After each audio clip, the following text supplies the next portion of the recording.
Welcome to the fifth and final season of Podcrushed.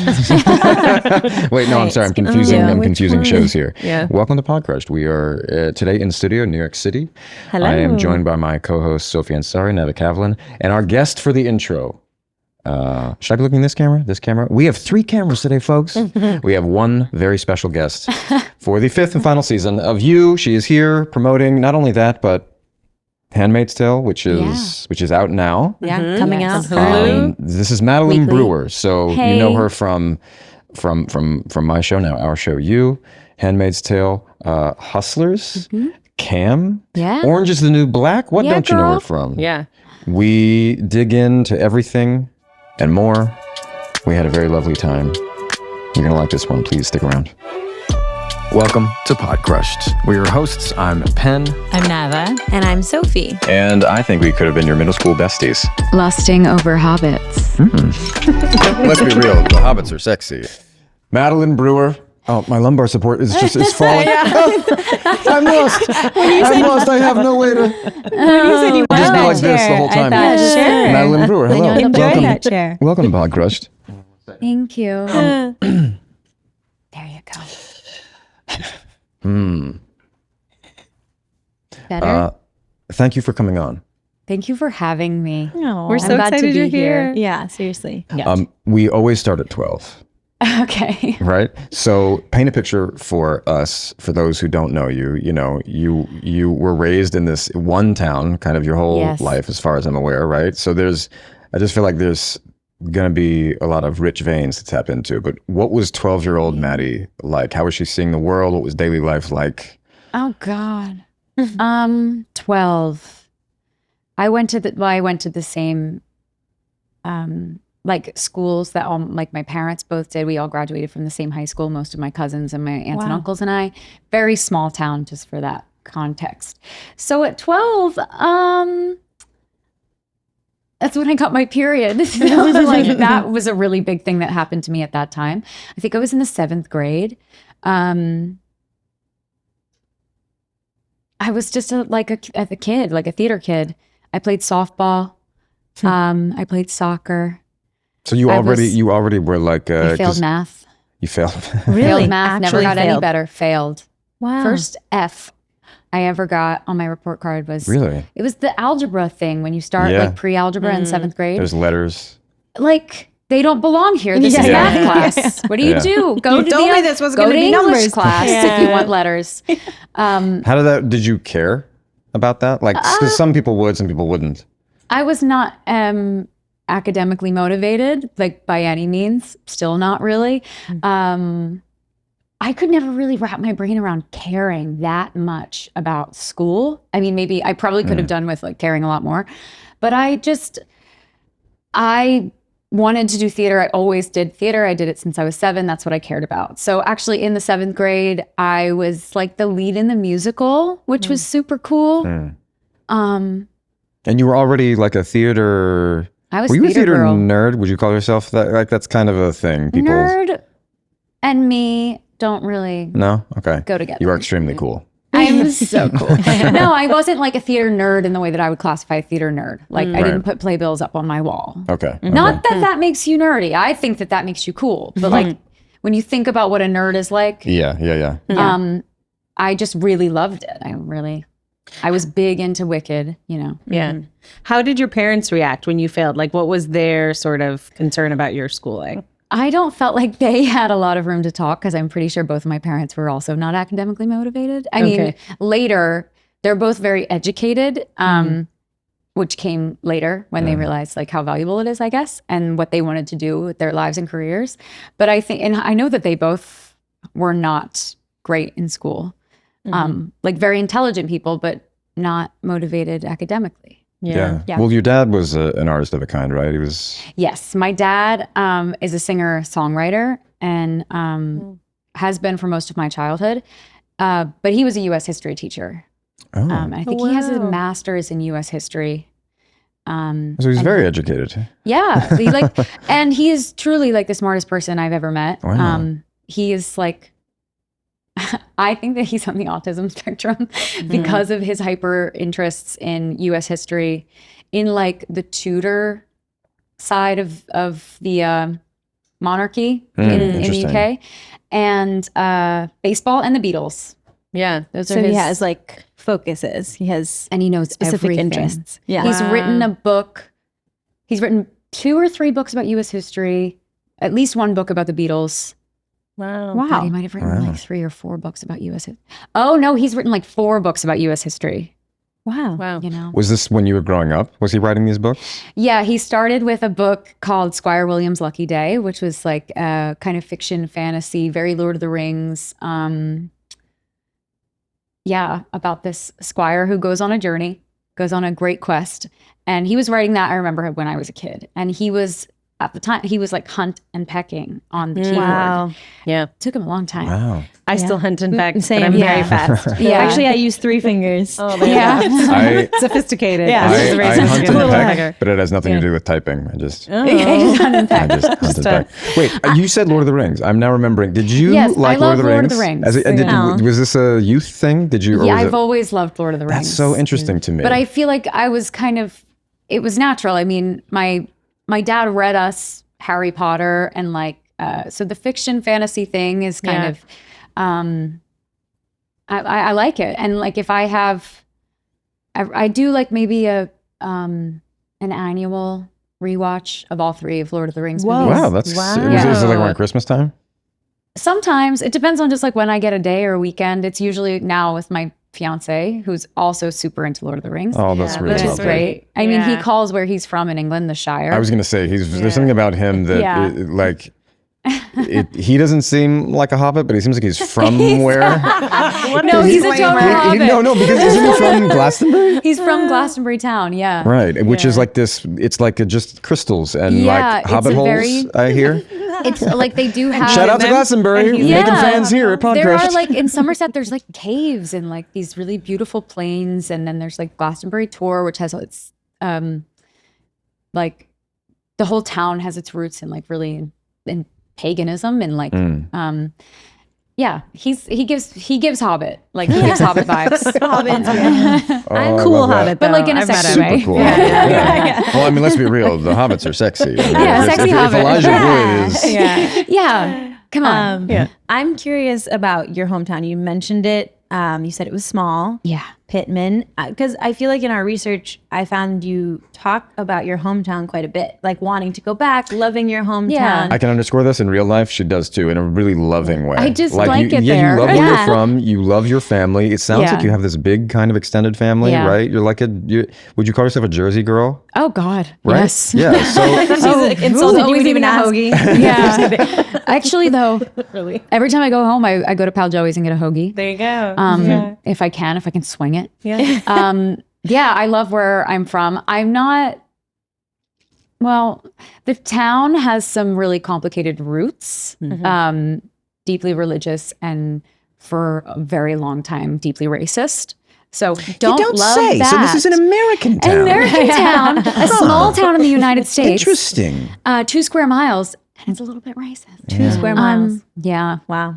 That's very like small. It's 2 miles, and for many years, actually until recent years, it was a completely dry town. Like, but on every corner, You're saying as there's no soon as you outside of the exit, 2 miles. there's like a bar and like a packaged goods store. But I have really fond memories of growing up there. I grew up with the same people from preschool to 12th grade. Wow. And my best friends still live in South Jersey. And it obviously had its downsides, middle school, the whole time.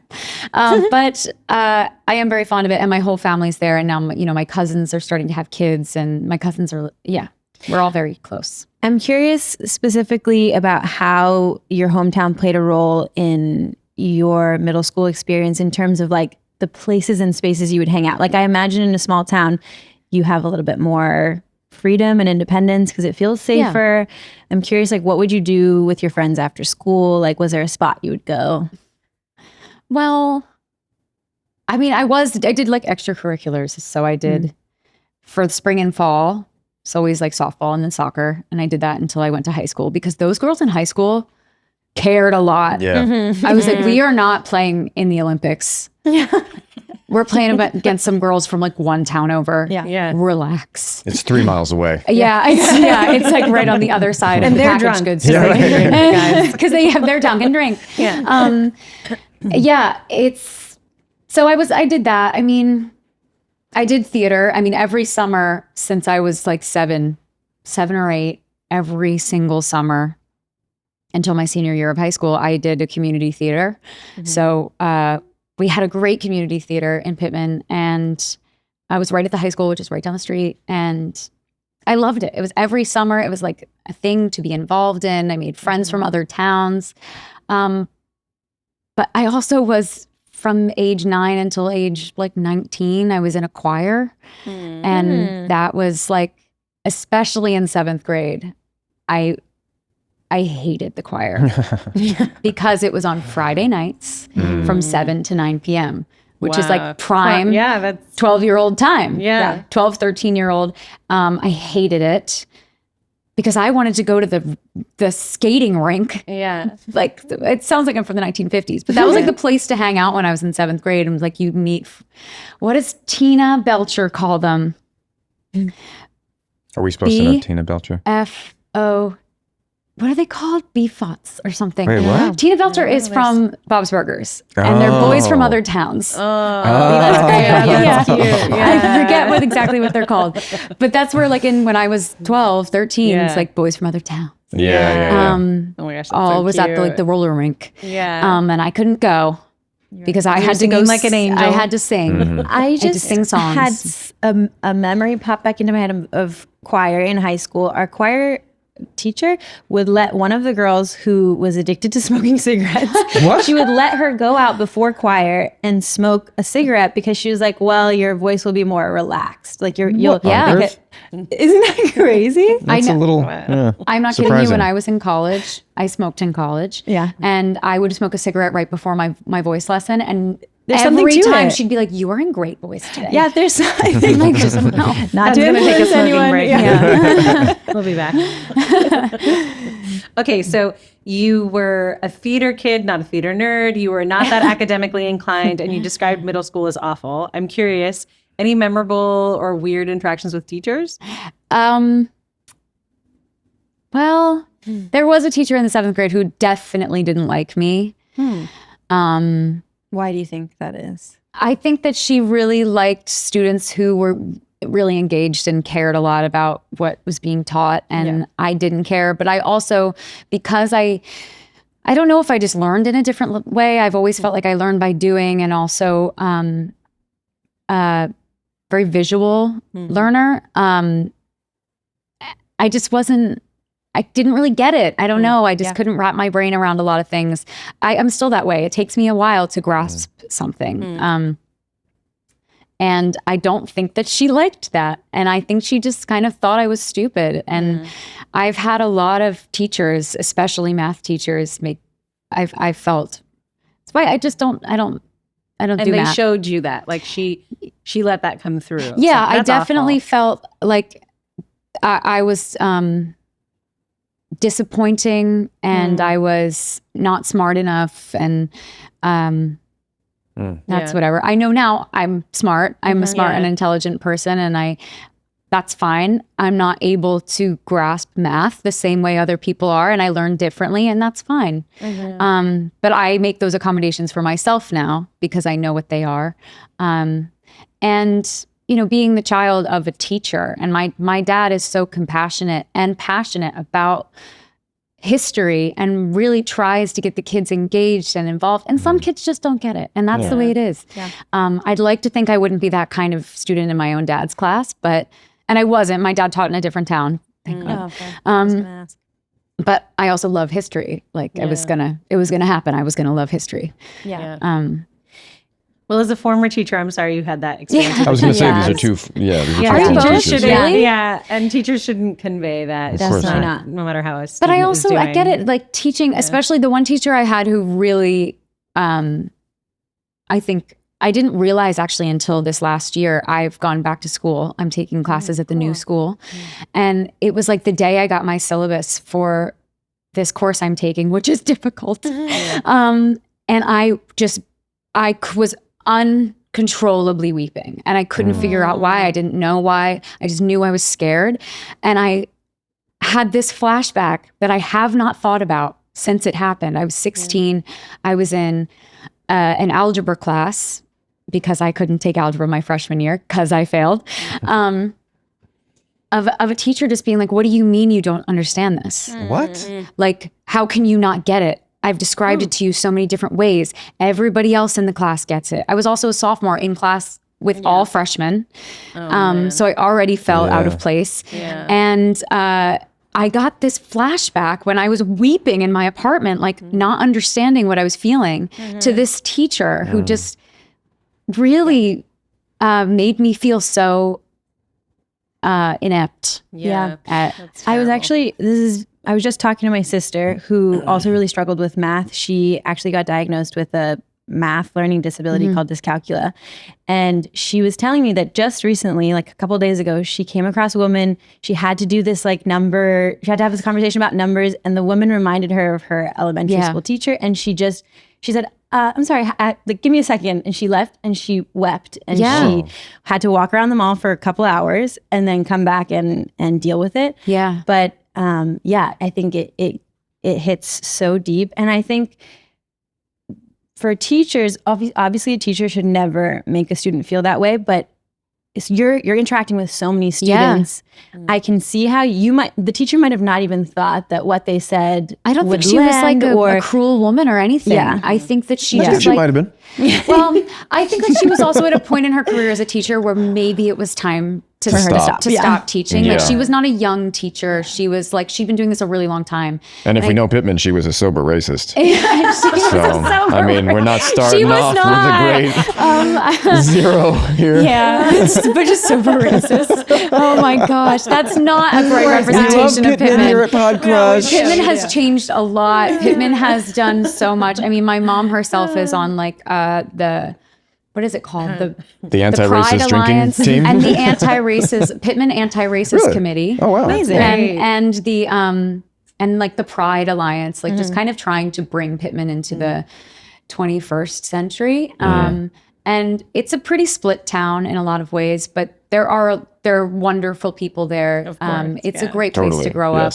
Yeah. And, I liked the theater department. I think it's so important to have something, especially if you're struggling in one area, to have something that you feel like, it doesn't matter. Like, this is my thing. Yeah. You know, there's this thing that people will say, like, if you have a kid who struggles with math and excels in soccer, don't get them a soccer coach. No, sorry. Don't get them a math coach. Don't get them a math tutor. Get them a soccer coach. Get them a soccer there coach. It is. Yeah. This happens to me like almost any encourage. You brought it back around, but you know, like, focus on the strengths. Yeah. I think my parents really did that for me as well. They both were so encouraging and never made me feel like there was anything wrong with me because I didn't understand math, because, well, they don't understand math. Yeah. And so I wasn't really out of place. Yeah. Maddie, you have a brother named Nick. I do. What was your relationship like? Is he older? Is he younger? Tell us about My Nick. brother's older. Nick is 3 years older. We're very different, but all of the coolest things about me, like when people, if I'm like, oh, I like these films, or I like this music, or I'm like, that's my brother. Oh, really? It's like, my brother is the coolest person I know. So wait, did he like musical theater? No. Okay. But he has come to all my shows ever since I was a kid. Oh. He's come to every show. He's watched every show I've been in, even though it's definitely not his thing. Right.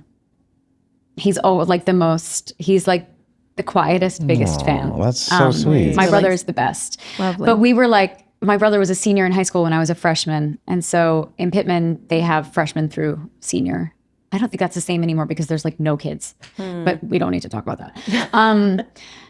And so I was like very preppy kid, like teenager, I guess. I was, it was a phase, but I wore only like Hollister and ripped jeans, and I was like always in a tanning booth and whatever. I get spray tans now that are going to kill me. I know Penn is going to say something. But it was a thing, it was a thing. Gym tan laundry. Yeah, it was part of my culture. It's New Jersey. Yes. It was my culture. Yeah. New Jersey, Jersey Shore was on. And my brother was a senior and kind of was like very cool and really smart, but didn't care about school, just needed to graduate. Sounds like he might have been good at math. I mean, I'm not trying to like, No. because I don't think so. You're saying that he works with computers in some way now? In some way. Right, but we don't know. I know he's told me to. It's okay. I don't think it involves math, Okay. though. All right. Yeah. Also, calculators. Yeah. Fair. But like, I never took Fair. the SATs because the day I was supposed to do it, I didn't realize I was supposed to have a graphing calculator. Oh man. And I like walk in, I'm like, oh, That's terrifying. I'm not you gonna- walked in and left. No, and then I left. Wow. Yeah, because I was like, I don't have the right Did you calculator. take the ACT instead? No, I've never taken. How'd you get into college? I went to a conservatory, Oh, and then it required. and then those credits transfer. we will Before get to we- your career very Yes. briefly, but very shortly. First love, first heartbreak. If it happened in Oh, my middle school, goodness. high school. Particularly the adolescent ones, you know. Oh, if it's, no. If it's I love that you immediately Like, Self grooming because how now I feel this? anxious. How about we? You want to start with an embarrassing story? Way I've worse. never done right? anything embarrassing ever. Never ever. I've been cool forever. Okay. Yeah. No, I had my first love was in preschool. I'm not kidding. I was crazy about a boy named Clayton. Loved him.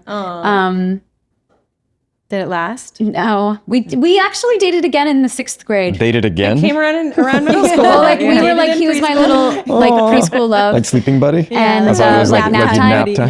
Yeah. And then we dated in 6th grade for a month. Aw. And I broke up with him. So you broke his heart. Yes. Do you think you broke his heart? No. No. He Who was broke fine. your heart for the first time? Oh boy. That's calm. I was like madly in love with this same guy my whole life, basically. And then we dated after college. And he's a wonderful person. But I like was in love with him forever. And he was like, would never give me the time of day. Really? Like, I don't know what it was about me. But he just wouldn't give me the time of day. He just kind of, I don't know, didn't like me like that. Did it feel, how did you feel the fact that you guys dated later in life? Like, did that feel like some kind of, I don't know. It was like, I think I needed to do it. Yeah. It's like, I kind of just needed it to happen. And then it did. And then, check it off? yeah, like we went our separate ways. And I think, I don't know what he's doing, but I hope he's happy. And yeah, He's definitely not winning as much as you are. winning. Winning. Winning? I'm sure he's winning in his way. Yeah, I know. Much know, love to this it's man. all relative. It is. Not Just everyone trying- wants to be the star of multiple TV shows. You know? I don't understand that mentality, but sure, I'll accept it. Okay, and an embarrassing story?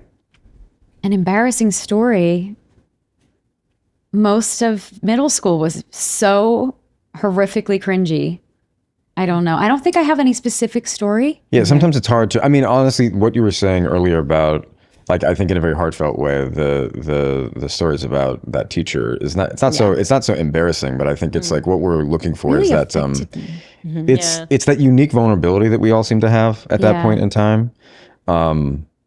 It's my experience was there's actually, as you said, it's kind of was also sort of embarrassing, vulnerable, cringy that it's like, I don't really have, I mean, we just finished writing a book about all this. Yeah. And it was hard for me to think of like one. Just one that stands story. out. Yeah, it's just kind of like Because the entire I've time I was like, been One that's anxious not my also whole going to make life. people be like, oh, sorry, Yeah. Yeah, like I'm also further like, I'm embarrass you. good. Yeah. I'm good. yeah. Yeah. I don't want to like, I have been an anxious kind of like embarrassed person my whole life. I do not know why I decided to follow the path of someone who is visible in any way. Well, this is actually what I want to ask you about. So that shift from loving something to it becoming a feasible path in life, like it goes from the thing that maybe is like, you know, first of all, you're at an age as a child where you're not thinking about something being professional, nor should you, you know, and then you start to come of age, you realize that this art form is meaningful to you. And then finally you're mature enough to be like, well, I could do this for money. I could do this for a thing that like, maybe I could do the thing I love. Like, I'm interested in that shift when you thought, I'm going to try that. I'm going to try to like live out a dream more or less, even though that's probably not the way you were thinking of it. It never occurred to me to really pursue anything else, but I also didn't feel like I was good at anything else. Like nothing else gave me that same feeling of confidence, because like I was an embarrassed kid. I wasn't confident. I've never really had a lot of confidence, I guess. And being on stage made me feel confident. I knew I was a good singer because people told me. But like if people hadn't told me, I don't know if I would have known. And but I wanted to be on stage because my dad had been on stage. He was an actor when he was younger, and he did a few plays at like a theater in our town. And I was like, I want to do that. And then I was hooked from 7 years old. Like that applause, that thing, that being on stage, rehearsing your lines, and like, I loved it. I lived for it. And so they just couldn't stop me. And then all of a sudden I was 9, they were doing Annie. They actually truly, like, talking about my first heartbreak. My first heartbreak was not playing Annie. Like, I'm not kidding. I was so utterly devastated. I had never experienced such like grief and sorrow in my life. I was very blessed. I am very blessed, but I cried for days. I couldn't get over it. So like no boy could compare to the heartache I felt at not playing Annie. Wow.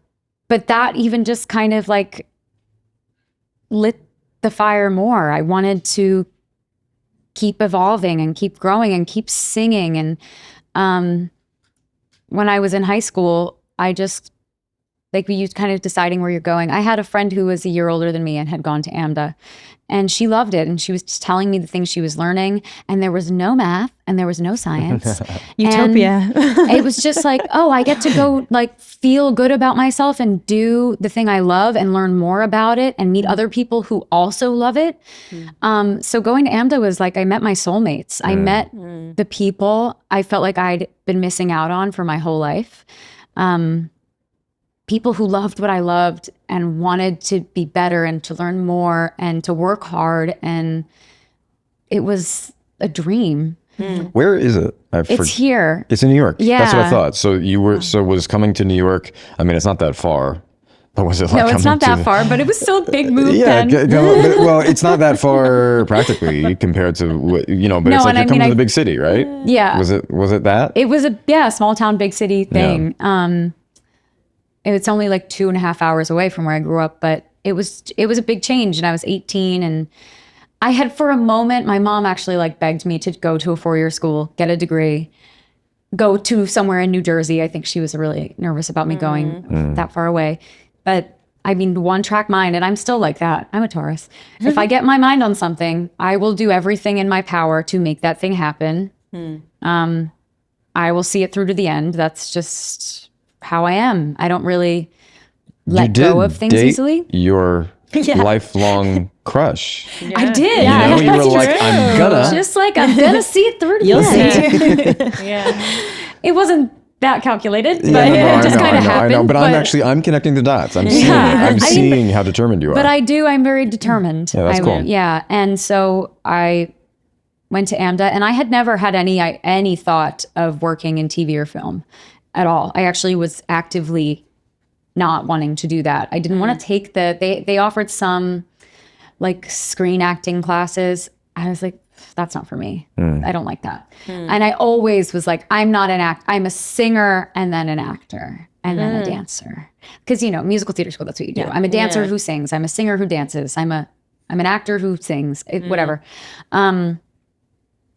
I just always thought of myself, I want to be on Broadway. I want to like do a national tour. Like I was so excited to get out there and audition for these things. And then 4 months after I graduated from AMDA, I got an audition for what I thought was a web series because it was going to be online. And this is Orange is the New Black, right? Wow, right out so of crazy. AMDA. Okay. Yeah, it was. Well, I had gotten an agent from AMDA, which they had this thing called panel night. You could audition in front of managers and casting directors and agents. And so I was with a small agency in New York, here. And I also often forget where I am. what city I'm literally like, where am I? I don't know. And like, I thought, okay, maybe I'll go on some commercial auditions and that'll help pay the bills. But what I really want to do is audition for theater.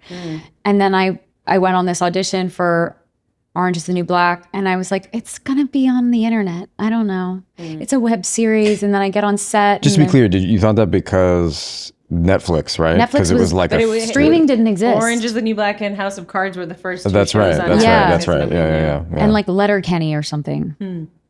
Yeah, there was like one other streaming, but streaming wasn't a thing. And also like, I remember in the beginning, they didn't even want you to say binge watch. I think that they felt like it had a negative association or something. I wonder why. But they would be like, don't say like binge watch the series, say the series drops. So I don't Just know. like watch it at your own pace. Take it slowly, just like At a healthy, digest it properly. Watch it weekly. Watch it So how weekly if did you it- want. When did the penny drop for you? I don't know what that means. Yeah, When did you realize what Orange is the New Black was, what Netflix was? How did that all come together? Like while we were shooting, because I get on set and like Laura Prepon's there and Natasha Lyonne and like and Andrew McCarthy was directing an episode, and I was like, "What are you doing here?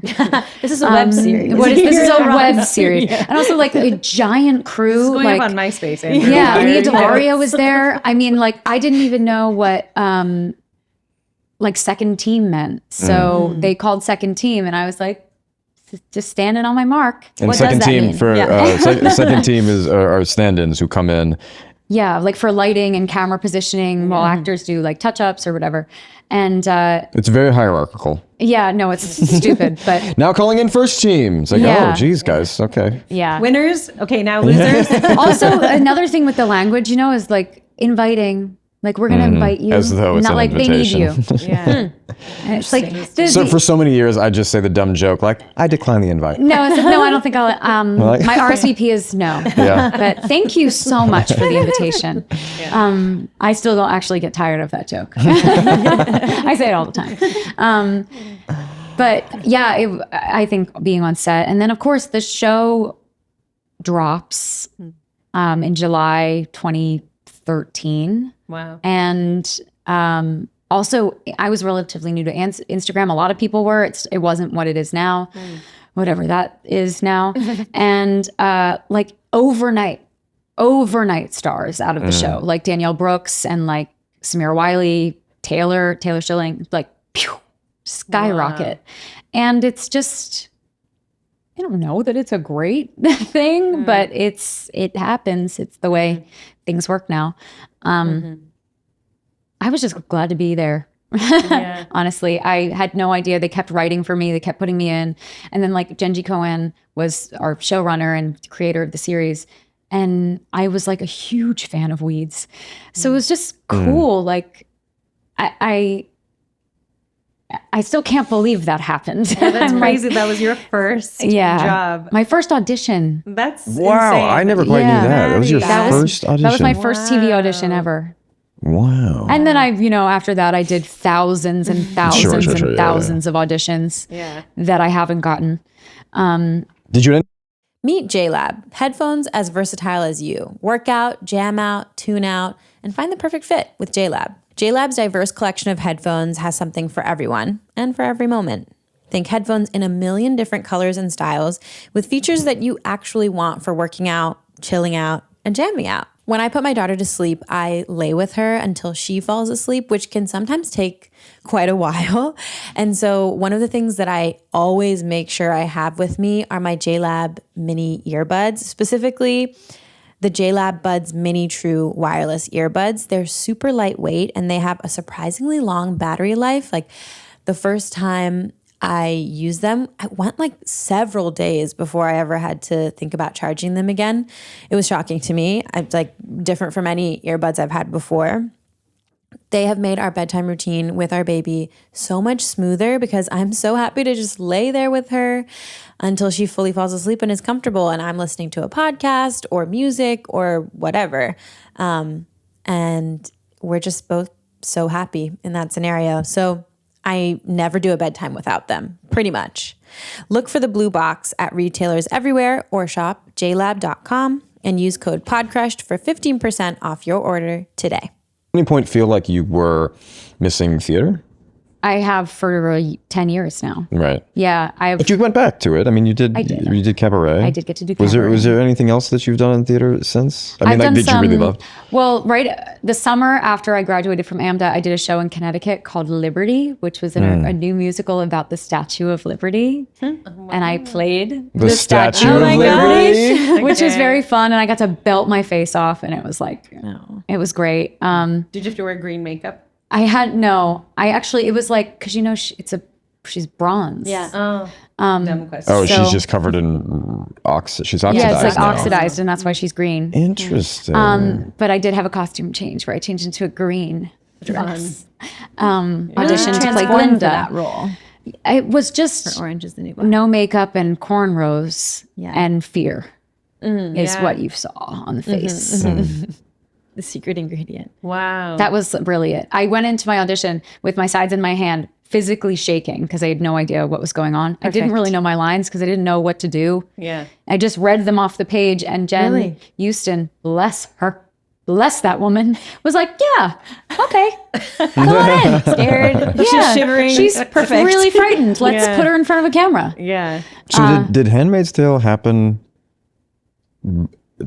Because I'm just thinking, like, you went from that to a show that was, I mean, we don't need to compare them. But it's huge. Confined I women. mean, well, yes, that too, actually. Yeah. Yes, there's actually, interesting, yes. Yeah, confined. I wouldn't have used that, but that's completely what it is. You're right. Yeah. But also a show that was extremely successful, extremely acclaimed. Yeah. So I'm wondering about how much time passed from like those first couple of years of Orange to Handmaids. Orange, I was only in the first season, so we shot that until February 2013. The show came out in July 2013. I auditioned for The Handmaid's Tale in June 2016. I will say those 3 years felt like a lifetime. I can imagine. It was like I worked on one other show, and then I was starting the process of moving to LA. I was auditioning. I was doing like the pilot season, auditioning for everything, getting nothing. I also had a relationship that was still in New Jersey, and it was all very confusing. Yeah. And there were moments where I was really not as interested in pursuing a career on screen. I was thinking like maybe I should just go back, try to do musical theater. But, everybody, I'd been on this big show, and it was like, you kind of got to follow that thing. And then I had a bad experience on a set, and I just kind of wanted to quit altogether. And I've always just kind of been like, well, hope I can leave whenever I want. Like, I still love it, so I'll still do it. But if I want to go, I can just go. I'm capable of doing other things in my life. I'm not entirely sure what they are. Yeah. Like, I'm not sure how I would turn them into a career, but as of right now, I still love it. So I'm going to keep doing it. Can I ask, Maddie, without sharing anything you don't want to share, what about the experience made you want to quit? Oh, it was just horrible. I felt really unprotected and taken advantage of. And I didn't like it wasn't a job that I took because I loved the story. Or I loved the character. I actually really didn't like the character, but I wanted to, a win was a win, But the problem on that job, not you, the other one, was how unprotected I felt. There was no intimacy coordinator. There was oh, well, the woman's a director, so you should be comfortable. But just because a woman is directing doesn't mean she's taking care of me. And I didn't understand how to take care of myself or advocate for myself. So I really learned on the job. So when anybody asks me about our scenes that we had to do, I'm like, Penn's been doing this for a long time. I've been doing this for a long time now. We understand who we are, our boundaries, and but I had to learn that on the job. I had to learn how to advocate for myself. And I love intimacy coordinators. I'm so glad that they exist. I'm also glad when they allow actors like myself to say, I'm good, I'm comfortable, and I'll let you know if I'm not. Yeah. Because also I need that autonomy as well. But I just think of someone 21 years old, like I was when I did this job, and feeling so lost, no one to talk to, no protection, no feeling of safety, because you don't want to be like the squeaky wheel and you don't want to ruffle any feathers, and just kind of keeping your mouth shut and doing the job, which I got through it. I'm fine, but I really had to learn how to speak up for myself. Yeah, that sucked. Whatever. I'm fine now. I'm interested in like, so going from Orange is the New Black, like these are the tent poles of your career. If you were to look at a resume, right? You know, like, and you said it yourself, like confined women. Yeah. Which is interesting, you know, Handmaid's Tale. And then of course you've been a part of other things, but then this show, I'm curious if, you know, like anybody, you had periods of uncertainty, insecurity, questioning, am I going to do this? And then, you know, at the same time you have like such confidence as a performer and as an artist. I'm wondering if you started to feel a connection to or agency within this idea, like, oh, I'm starting to build a career that has a path where I'm playing women, where there's like importance here, there's like social relevance, there's like something I can mine in my own experience. You know, I guess I'm just wondering if, especially when it came to my show, our show, where you were like really making, I think, like a conscious decision. You know that you've been on this show Handmaids, right? It's like, that's a clear thematic thing. You're like, okay, I'm jumping onto this show, like I'm wondering how that was for you and how you've been, there's a lot of different questions in this, cause it's like,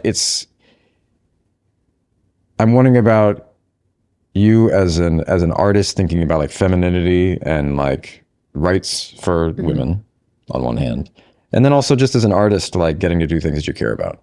Yeah. You know, I'm so lucky. I mean, this job, kind of encapsulates both. And I mean, so does Handmaid's Tale. I wasn't aware of it at the time, of the importance of Orange is the New Black and kind of the life that would take on, especially many more seasons down the line. I've felt so many times over the years, like, I don't think I want to do this anymore. I don't really know what my path should be. Am I just like falling into things because it's there? Like, sometimes you just take a job because you kind of have to take a job. And I haven't always felt a ton of choice, but I do think that the industry is changing and has changed a lot since I started. I mean, you've been doing this for 120 years, 37.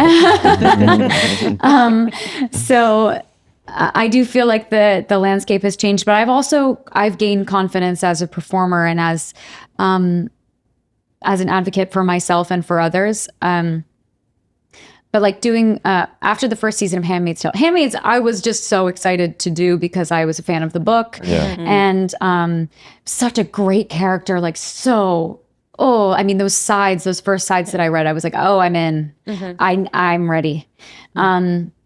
Because I like to do things that I like to transform. I like to use like physicality, like vocal, and like a full change. I like to go as far as I can, because it feels good and I like it. And Janine was a big change. And then right after the first season of Handmaid's Tale, I did the movie Cam, which truly changed my life, which is about a woman who is a sex worker. She's a cam girl, and she like gets her identity stolen, which is something that not even her identity stolen, like an algorithm almost like steals her image, and steals her face, basically. And it's really like what I loved about it. And I remember talking to our director Daniel and the writer Issa about it. It's like, her name's Alice. Alice could be a Twitch streamer. She could be a YouTuber. She could be any person who exists online. But the story we're telling is about a cam girl. So it's not only like her face and her likeness and her words and her voice. It's also her body, her sexuality, which is if there was just that thing recently about like Scarlett Johansson. The AI. Yeah. Oh, I don't And even know she's about in this. particular like been so like vocal about how that's affected her and how violating it is. But it also happens to people like deep fakes on like porn websites. So, it's so common. Awful. and our writer Issa, They use Penn's voice. AI stuff uses Are Penn's you voice kidding? on stuff. Yeah, I'm not aware of it being on any I porn don't know sites. about No, not on to be porn. fair. Sorry. Not on deepfake porns, but his voice also gets used by AI. So I'm sure, So we can yeah. clarify, what's this thing with Scarlett Johansson? they use her voice. Some company asked if they could use her voice, and she said no, and then they used it anyway. They used an They AI said they version of didn't, her but voice. It was like It sounds exactly like the her. same, which is so ironic After because she she declined. did her. Yeah. She did that film. Yeah, when she Yeah. was so good in her. Yeah. That's an incredible film. Yeah. I love that movie. But also about like our connection to technology. And Cam was just, it was an incredible learning experience, but it was my first time like really like leading and feeling confident in that. And then there's also the You element mean like, coming from like admittedly iconic supporting roles to being like, is that what you mean? yeah. Yeah. Yeah. And I felt it was cool. It was Yeah. great. I got to play 2 characters. It was awesome. But it was also a huge step outside of my comfort zone. Like I'm not like a sexy girl online, you know? I don't do it. Yeah, you're not It's not used to that. who I just don't do like, hey, I'm sexy girl. I don't know. And whoever you do, God bless you. And I like your photo, double tap. You know, but it was very scary. It was, but I wanted to tell this story. It was also written by Issa Mize, who was a cam girl and spoke about like basically getting her identity taken from her online. Like she would post this stuff on her cam site that makes her money. And people would just like rip it from that site and put it on, I don't know, Pornhub or something, with like her name stripped away and only just like hot brunette does blah, blah, blah. Like all of the work that she put into it, her body, her voice, her life, just stripped away for someone else to make money.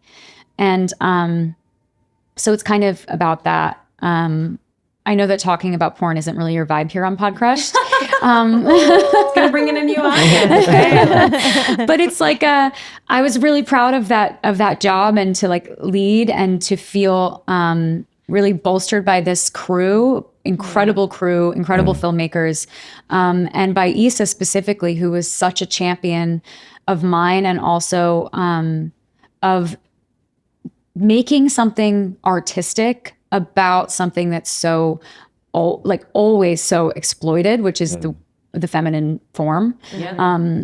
And she really kept her eye on making sure I was safe and I was comfortable and confident and I could call cut on certain things and I could really choreograph things myself. And it gave me it really empowered me. But yeah, and I'm grateful for it. It changed my life.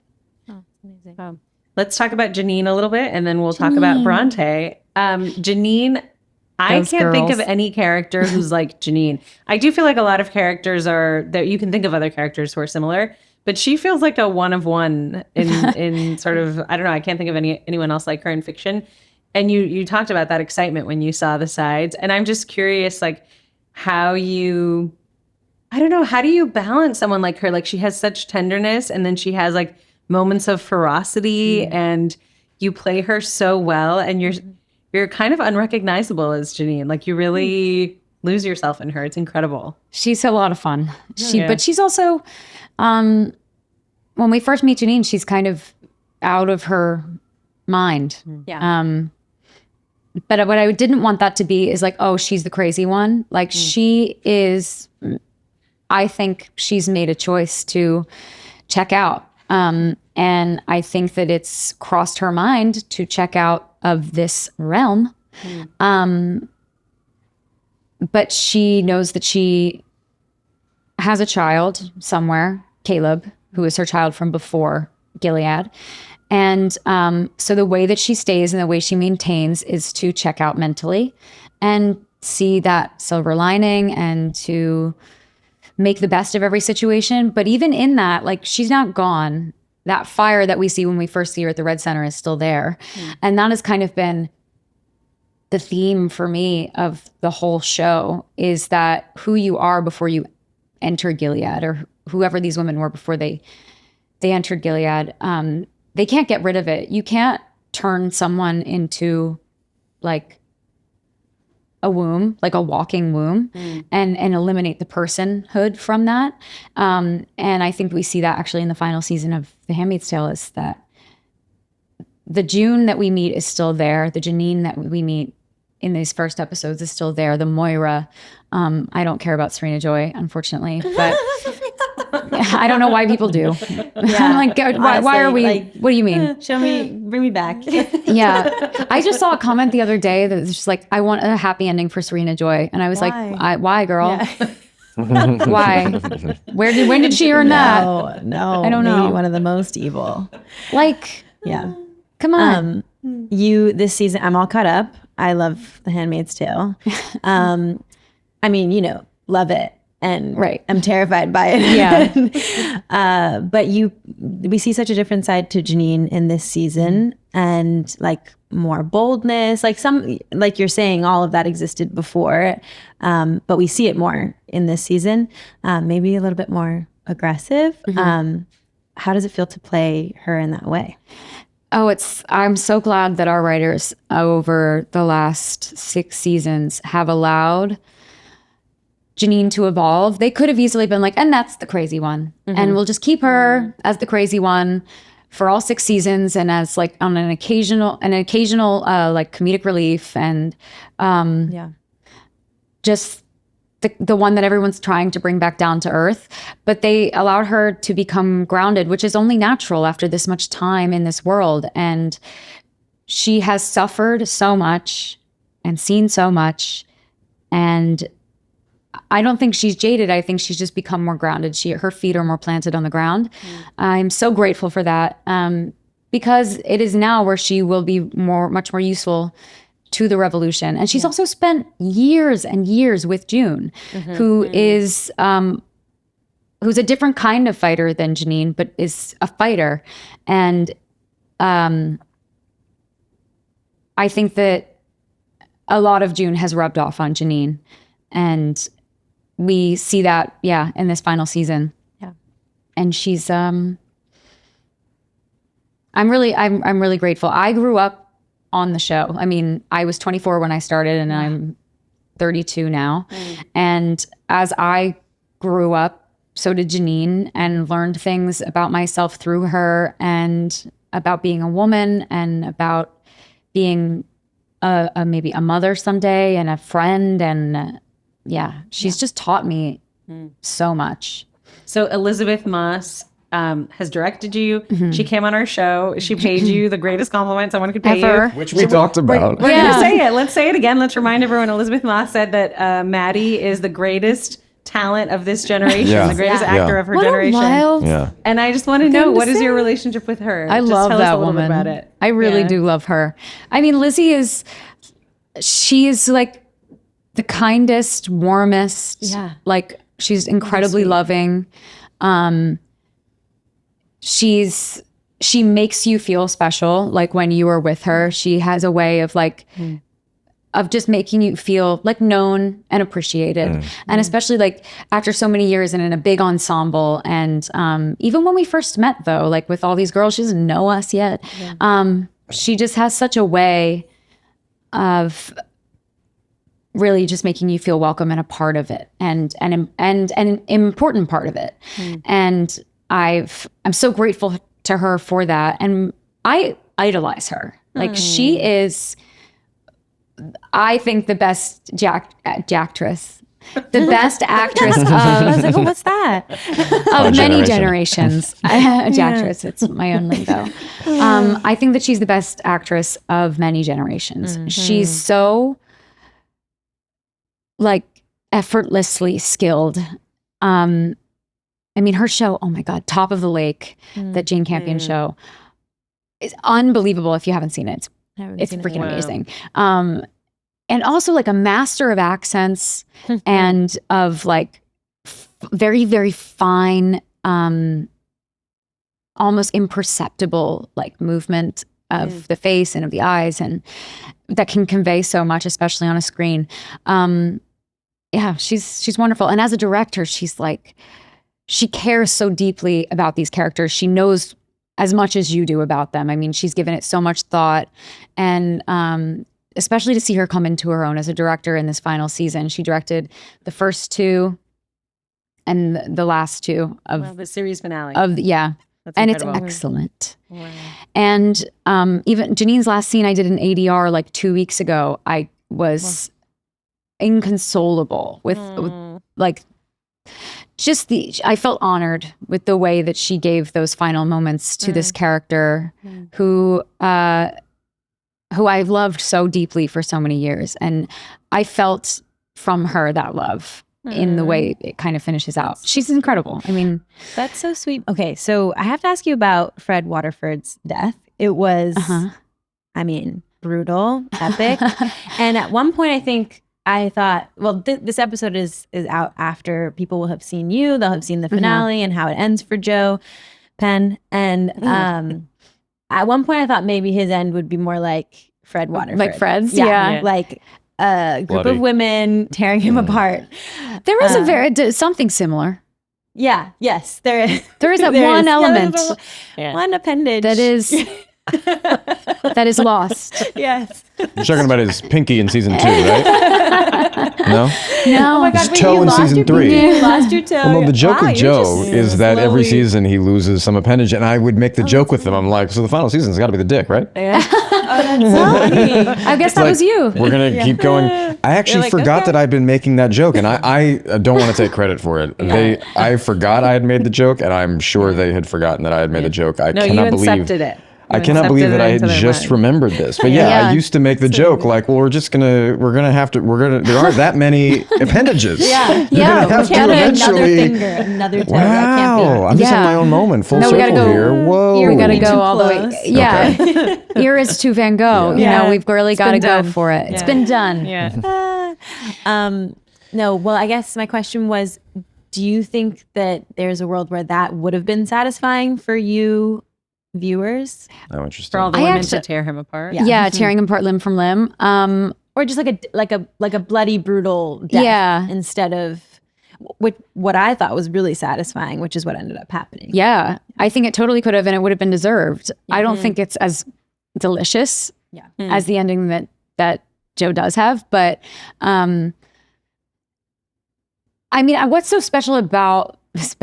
what's so satisfying, I think, about that ending for Fred Waterford is that it is at the hands of the people he has hurt.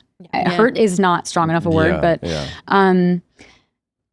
I have I will say, for me, for Janine never hurts anyone. She never kills anyone. There's no act of violence by her hands against someone. And I'm really grateful that was maintained through the end of the series, because it's not her nature. It's not her spirit. And it's very similar. I talk about this. It's very similar to Bronte. Like delivering justice to Joe is not Bronte's job. She came to get answers, and she is here to let justice be served, but not by her hand, you know? Yeah. But do you think she was aiming for his penis, or that's an accident? No, that's definitely it's unequivocally an accident. It is meant. That's Okay. I think I say something like I accidentally made him into a human Ken doll or something. Okay. Yeah. Which is so funny. But yeah, no, the vibe was like, ugh. It was kind of Oops. Never had a gun before. But so in it was God's hand. God's hand, Joe's penis. From your hands to no, I won't finish that. But with Handmaids, I do think that there's always been, the show is far more visceral. It's far more visceral. Like what we don't show on You is in its own way, and I think there is a certain responsibility.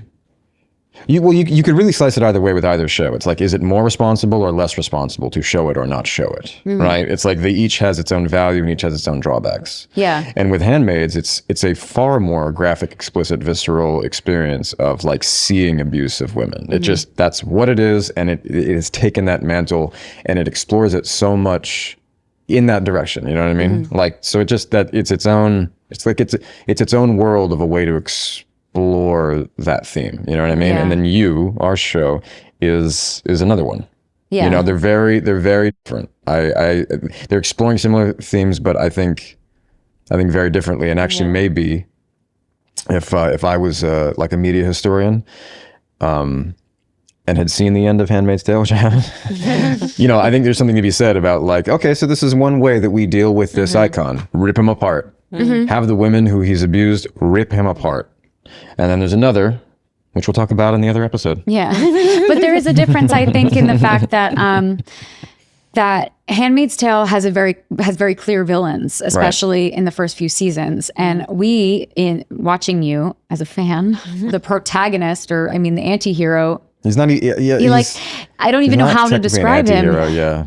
He's the villain, but it's not so cut and dry. Yeah. Like in Handmaid's Tale, it is cut and dry, especially in the first few seasons. Bad. They're evil. These men These people are evil. These people are the architects of houses of horrors. Yeah. And deserve to be tore limb from limb. Right. Meh, in my opinion. In Maddie's opinion, not Janine's, I don't think. Yeah. But and that becomes a little more blurry as the seasons go on. I mean, June becomes an anti-hero, like a true anti-hero, and does really, really questionable things. And she's hard to root for at a certain point, I think. But also that's just like the way we treat women, I guess. It's like, if you're not the perfect victim, then you're a villain.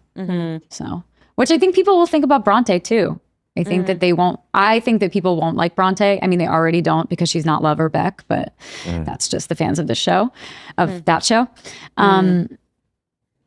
But I think Bronte is not a perfect. I don't know.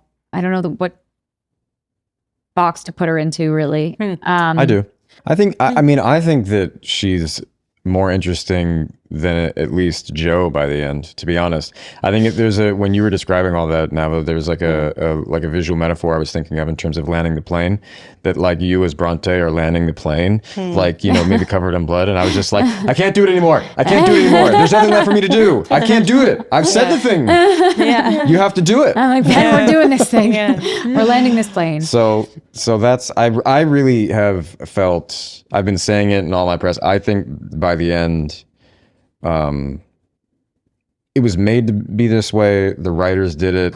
You did it with your performance. I did it with mine. It's like, I just feel like what the point is that we're trying to make her the one you want to see in the end, not him. Yeah. Like at this point, like, F this man. I'm gonna say it. Fuck this man. Oh, like his, shots fired. It just really, it just, I really even felt in that last scene, like, you know, you were doing, and what Bronte had to do, well, Louise at that point, is like far more compelling than Joe. What more could he do to be like, just to deny and coerce and be like, no, I don't know. So, you know, again, hats off. Thank you. Hats off to you. I think it's really incredible, though, that right through to the end, Joe is who he is. Like, I think that what keeps people so invested in him and why they feel he's so redeemable is he could change, because it's that thing. I can change him. You know, it's that thing you want to believe you can. And to the very, very final moments of the series, he cannot take responsibility. Yeah. And he can't change. He just can't. I mean, that's the way I see it. And I'm glad that they didn't try to make him change. Or it's true, every single season he thinks he's changed, he can change, I can do this. Oh, nope, don't do that, don't go there. And he does, inevitably, because he's going to, because he can't help himself, because it's who he is. And it's actually remarkable that like the twist at the end of every season is that he's the same. Yeah. Everybody's like, I cannot do it. There he goes again. No. That Joe. Gotta see next season. Yeah. Like, okay. See if he does it everybody. again. We're in so much denial that they actually pulled off the twist in season 4 that he's the eat the rich killer. Yeah, right. And it's like, how is it that we didn't know that he's the star in the serial killer show, and there's like a mass murderer killing people, and we don't know that it's him. don't know that it's him. Actually, seriously, hats off to the writers. They're repeatedly being like, and it's a rabbit in a hat. You know, it's like it's really amazing. Yeah. It's amazing that this show has done what it's done for so long. My goodness. There's a point in the finale where Bronte says to Joe, like, you erased my intuition. I don't know if you say it aloud to him or you say it in your head, but She says it. She says it. Yeah. In the rain. With a gun in her. Yeah. That was just like, oh my gosh, I feel like I've been in that situation before. Yeah. I've been in positions like that. West Rain, same gun. Yeah. Definitely a gun involved. No, like sometimes in relationships, but also just in life, like I feel like I'm always trying to like listen to my intuition, but it's like clouded by so many other things. I'm really swayed by other people's opinions. And I love how in you, Bronte seems to lean on like the other women in her life when that does happen. And she's like getting sucked into Joe's orbit more. She leans on the other women in her life who kind of like bring her back to reality. Yeah. And I was curious if you feel like there's been any times in your life where you've been in that position where there have been women in your life who have helped you gain a new perspective on a situation or brought you out of something. Yeah. Oh, yeah. I mean, what I do love so much about, especially toward the end of the series with Bronte, is that she has lost herself so much to this man and to who he's,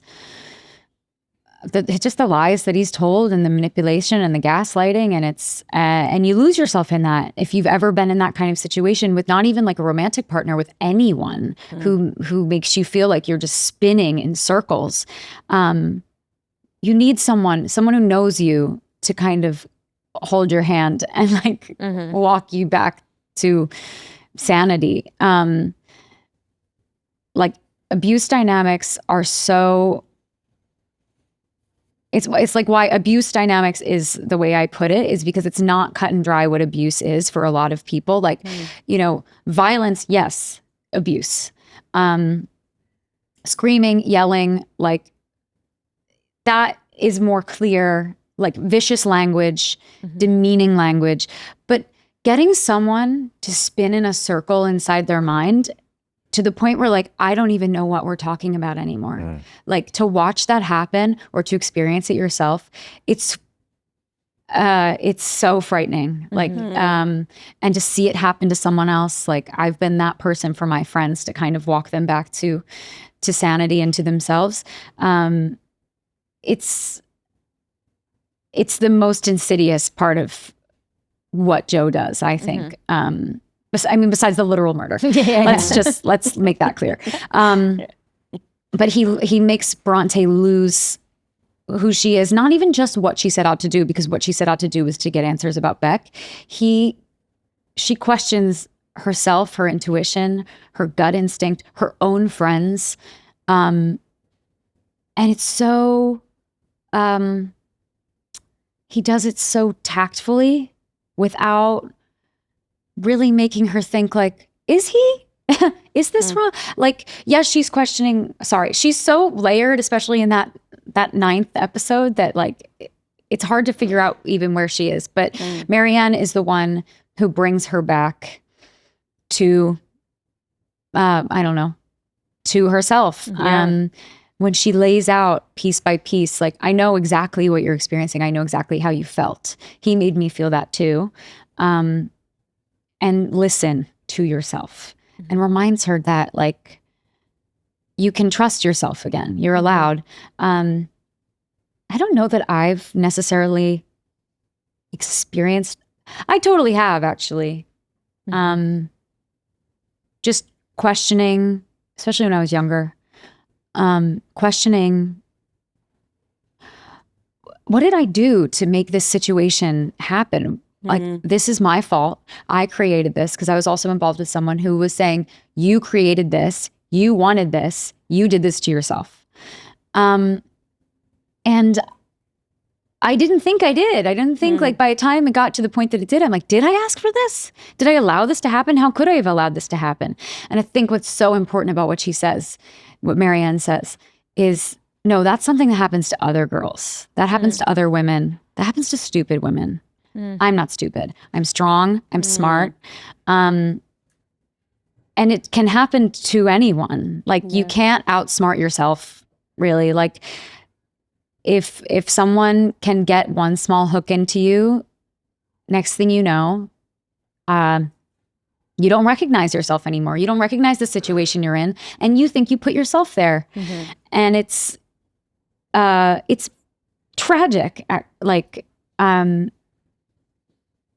it can happen to anyone, because a really great manipulator is, it's masterful. You can't. How can you fight against something like that? Because what you're really doing is you're allowing yourself to be loved. You're allowing yourself to be loved really well. And luckily, the internet is terrible in a lot of ways, but like people understand what like love bombing and gaslighting is. I think gaslighting is overused. People don't.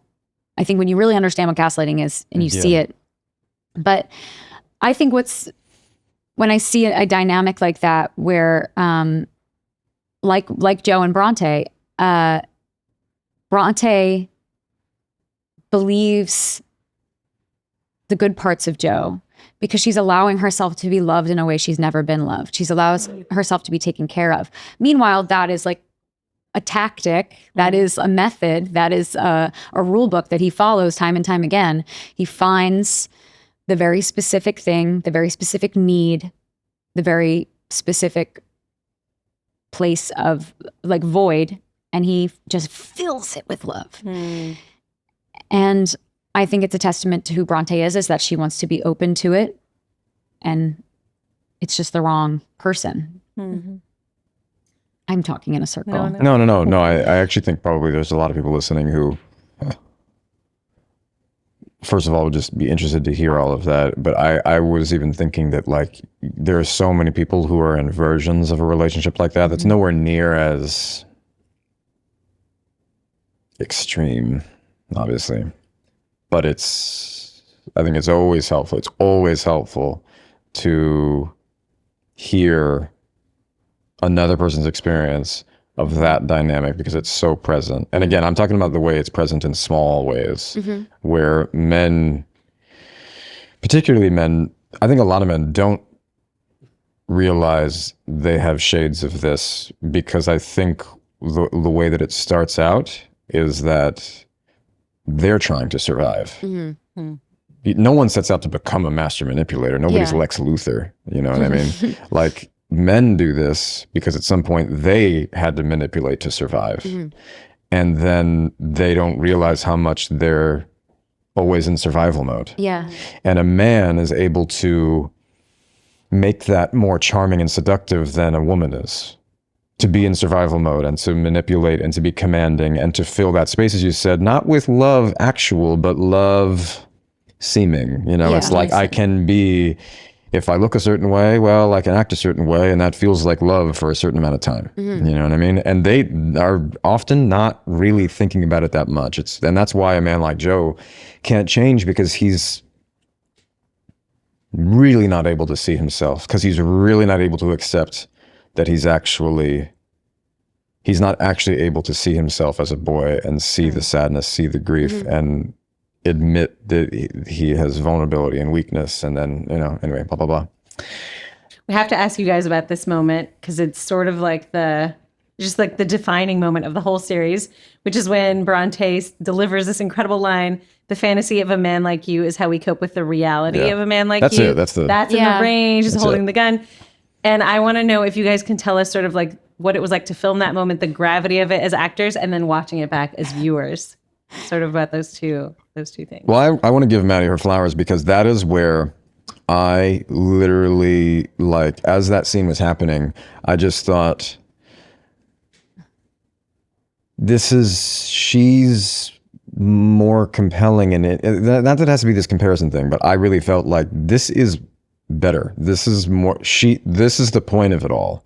I always used to say in the seasons prior to this last one being like, you know, I don't know that it's possible because of the way things have to work in television, and like you have to kind of keep the star of the show. But what would be really great is if you just deconstruct it so that nobody wants him anymore, and then you give it to a woman and just like tell her story. And so for like the latter half of one episode, we kind of did that. Yeah. And by the end of that scene, I think, where you deliver the thesis of the whole show, which we all had to figure out over a decade, for us all to realize like, oh yeah, like, and it's a brilliant moment. The way we cope with the reality of it's backwards. The fantasy of a man like you is how we cope with the reality of a man like you. Yes, all together now. I mean, that's just like, as you were delivering that, I was having my own experience of being like, I can't find something new here for Joe to do. What you were doing was new, compelling, awesome. You have all these lines you had to say. Talk a lot. And you're like, you know, the rain was making it so hard to perform, for me at least. I found that I don't know if you remember this, I don't know if I was telling you this, but I was like, I have nothing to do or say to add to this. I'm like, in order to be heard above the rain, and to be on my knees, and I was, you know, we were both nearly naked. And by the end, it was like a lake. You were in a lake. It was cold and wet. Was it like 2 a.m. also? Was it very late? At that point, it was probably late. 3. We wrapped that night, I think around 4:30. Yeah. Wow. You wrapped at 4:30 because we had a little bit did of you an have extra. more? Yeah, we did. Yeah, me I wrapped at 4:30. running through the. Wow. No, that's right. You were until the sun up, weren't you? Yeah. Wow. Yeah. I was on my way to the Jersey Shore. Yeah. I just really felt like this is the passing of the baton. Like, you had real work to do and you were doing it, and it was so lovely to watch. And I was just like, I can only talk like this. Don't they kill me? I do remember your hands like kind of just down at your sides. I mean, my neck muscles literally. Yes, I was that's actually right. finding it. I was like, I couldn't speak. I couldn't do it. So I was having to force it up like this, and I was just like, kill me now. Yeah, and spent. I was thinking to myself, like, this is terrible. Like, these are his last moments, and I am not landing the plane. Yeah, but it was really looked amazing. I'm like this. It looked amazing. You know, and it's like also as an actor too, you know, this is not, the writers did what they needed to do, and it's so super good. I just was like, he has nothing new here. I knew this man from day one. Like, this is boring. So I was just like, you know, like, they're coming. It's like, shut up, bro. This is stupid. We've seen it. And then what you're doing has all this like nuance and layers. So anyway, I just wanted to say. I didn't expect Joe to beg to be killed, I have to say. Yeah. So it didn't feel stupid. It didn't feel interesting. It didn't feel like, same old Joe. It felt new. It felt new on every front. Like he finally was giving up or trying to get out of it. Yes, no, I agree. Yeah. I agree with that. So what I mean is kind of like thematically, it was exactly what it needed to be. So it was beautiful in that sense. But I think as an actor trying to like, you know, you're always trying to look for something new, I guess, right? Yeah. And I was like, there's nothing new here. There's just nothing. There's nothing new as Joe. What you know, makes it like is that you were really just like, I got nothing. Yeah. And that was so approriate for the ending. That's where Joe was. Yeah. And I do remember your poor neck. You were just like, I can't do it. I don't have anything left. He was just utterly spent. Was it the last thing you guys shot? It was the last. That was the last thing. Other than the final scene. Yeah. Because you had to shave your head. Mm-hmm. And that's right. Yeah. So it was my last speaking line. And I was just like, I just couldn't like do a it. shell. Like, I was like, I can't do this anymore. It was perfect. And I mean, also, like we'd spent the previous at least week and a half doing the fight and like the scene. Oh my God. Frankie made me weep when I watched that. So good. Oh my God. Oh yeah. no. Frankie God. Yeah. It is like one of the best performances of the entire series. Just that moment where he's like, you're the monster. You're the monster under my bed. Well, he's so good. It's so good. I'm gonna cry. It's so and good. then Bronte's reaction to it was so good. Yeah, the subsequent scene with you and am I unlovable and like the screaming and the tension and then the fighting and then the water and it was just a lot. It was a lot. And Yeah. I loved shooting that episode.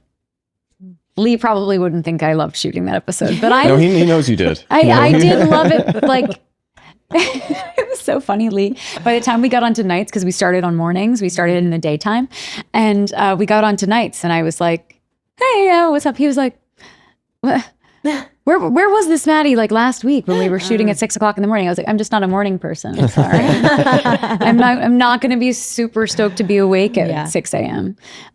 Sorry about that. I was shooting that final scene, saying that line. It was a thing though. It was like, I tend to overthink. I like to imbue a lot into the characters. I'm playing Janine for so many years. There's so many layers, vocalizations and like switches in what she's thinking about and like swift turns. And this was so practical. It really was. I just have to lay out really what you are and what you've done, and that I'm not going to let you get away with it. I would not grant you the favor of just killing you. Like it's not the ending that you deserve, and we'll talk about the ending more. But in another episode of episode of Podcrushed. Like and subscribe. Big fan. Leave comments in the section. We do actually have to. Wrap. Okay. So we have a final question. Yeah, and just I'll do. Yeah. Right on. Madeline. If you could go back to 12-year-old Maddie, little Mads, what would you say or do? Oh boy. That really makes me want to cry. I feel a lot of tenderness for 12-year-old Maddie. She was very scared of everything, scared of life, scared of like who she would be and what she would do. And I would just tell her, I would just give her a hug, really. And tell her that what makes her feel so different is what makes her special. I know that sounds so trite, but no, not at all. Yeah. Being 12 is hard. Being 12 is really hard. Just, I mean, being any age is hard. 12. But especially now, like being in my 30s, and like the day I turned 30, everything just felt so much easier. Like I granted myself so much more like love than I'd ever given myself before. And I would tell her just to keep, I don't know. God, it gets better. It gets so much better. It does. Also, don't take that one job. Yeah, perfect. It'll get you out of being a waitress, but at what cost? Yeah. It is amazing that at 12 it can be as hard as it is. Yeah. And that if you told that 12-year-old like it's going to be okay, listen, by the time you're 30 it's going to feel light, they'd be like, it's like 30? Yeah. 18 years? What? I thought you were going to say by like 14. But also 14 is easier than 12. Yeah. And you know, 16 is easier than 14, and 18 is easier than that, and 25 is easier than 23, and aging is a gift that is not granted to every person. And I am so grateful with every year that passes. I'm turning 33 a week from tomorrow.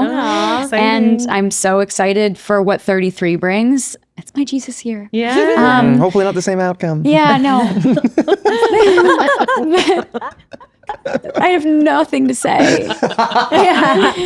I should have known that you would say something like that. Don't you know? I'm getting married. So like, exciting. it's very exciting. Like it's so incredible to close a chapter on The Handmaid's Tale and to finish out the final chapter of You, which I've been a fan of. I watched it on Lifetime. Like I'll tell anybody who will listen. Yeah. I didn't know that part. I did. I've told you that, but you don't remember. Okay, well, I didn't listen. But I wasn't listening because I was in character. because you weren't talking. Just kidding. Joking. But it's a beautiful chapter to close, and maybe I'll be able to play a woman who's not suffering. Yeah. So many comments on my Instagram are like, Janine, now you're gonna go, like, what are you doing, girl? Can't we just give this girl a happy ending in some way? Because you know everybody's assuming I end up in the box, which I do, and I end up dead, which I don't. And maybe something new, but maybe not. Maybe I'll do the sequel. Me. Yeah. Oh my gosh. Love The it. sixth and final season. Amazing. Well, Maddie, thank you so much for Thank joining you guys us. so Yes, much thank for you. having me. It's an honor to be on Podcrushed.